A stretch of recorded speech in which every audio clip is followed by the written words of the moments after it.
gimana kita melihat bentuk ini, apakah sebenarnya masih ada perasaan ego sama lain sebenarnya mau hidup lebih gengsi atau apa sih Kak sebenarnya kedua pasangan ini sebenarnya kalau dibilang masih cinta ya di sini ya. Di sini masih ada perasaan. Biar bagaimanapun kan hubungan ini adalah hubungan suami istri dan sudah ada anak. Ya. Kemudian kalau dibilang masih cinta, tapi untuk balikan kalau sudah jatuh talak itu biasanya harus diwajibkan bercerai dulu. Bercerai, kemudian kalau emang masih jodoh, masih ada niat ingin menikah lagi, biasanya tuh harus ya bisa sih. Zaman sekarang mah apa aja bisa ya, tapi kalau secara agama itu biasanya harus satu sama lain harus menikah dengan orang lain dulu, baru nanti cerai kemudian menikah lagi gitu.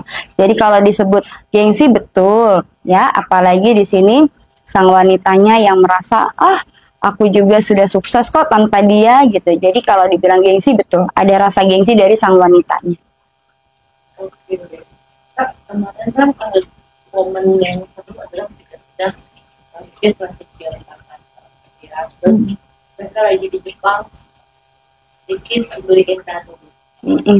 Itu gimana sih maksudnya dilihat rata-rata apakah itu tanda-tanda ingin mereka kembali gitu loh Pak?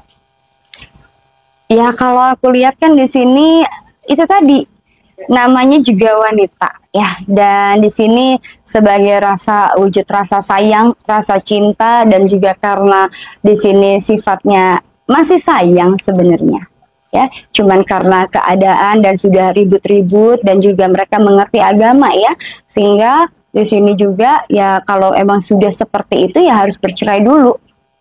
Ya, ini adalah wujud rasa sayang, rasa perasaan yang diwakilkan lewat perbuatan ya, dan juga memang wanita itu seperti itu. Kadang-kadang kalau sudah marah, tidak kontrol, sudah mengumpat, pada akhirnya salah mengambil keputusan dan masih ada rasa sayang, pengen kembali gengsi ya seperti ini. Ini wujud salah satu perasaan sayang ya dari kado. Tapi ya itu tadi ada rasa gengsi juga, ada rasa juga merasa kayak menyesal juga.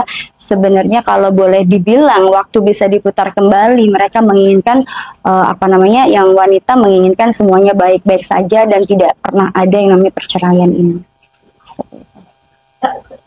Mereka mungkin sekarang maksudnya belum mengalihkan klarifikasi apa sebenarnya yang terjadi. Gimana sih Kak, maksudnya apakah memang pasaran mereka berdua itu sampai terjadi di pengadilan ini apa sebenarnya bisa diatasi? Kalau aku lihat permasalahannya adalah kecil ya, artinya permasalahan kecil tuh, hanya karena faktor terluka, faktor tersinggung ya, ditambah ada kompor ya.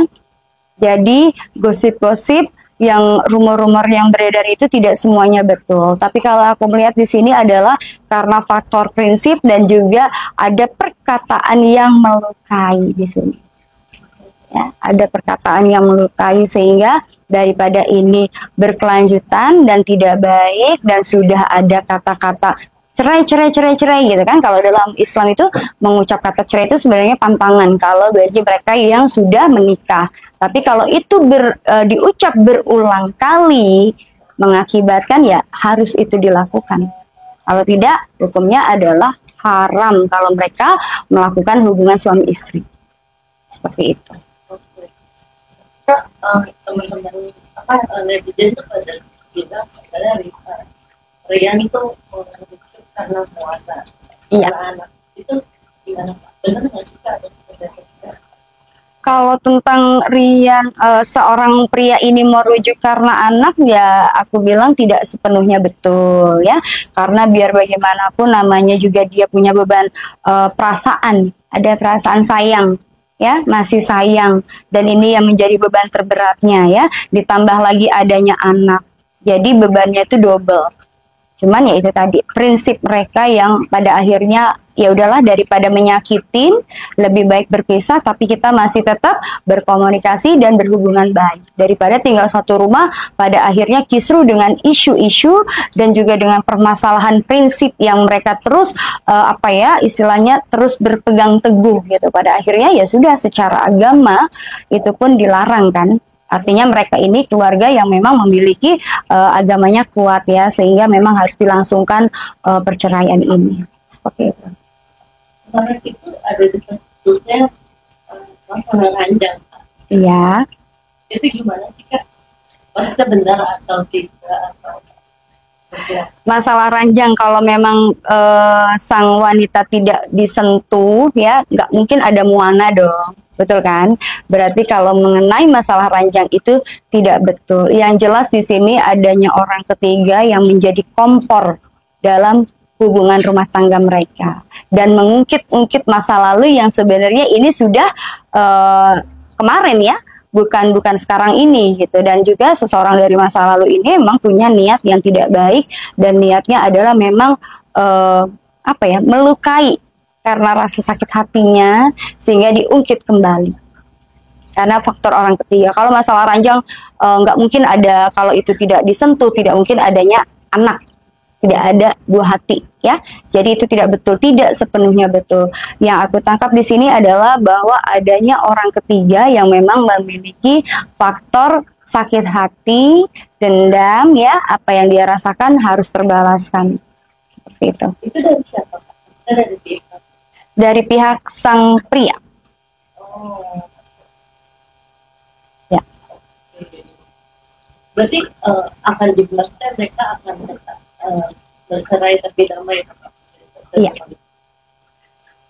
Aku sih bisa merasakan nantinya mereka juga walaupun bercerai ya, mereka akan ada perdamaian dan berusaha meimbangi ya, menyeimbangi. Apalagi di sini ada anak ya, dan di sini tetap ya, walaupun dia bercerai tapi di sini masih hubungannya baik dan masih ada tanggung jawab seorang ayah terhadap anaknya.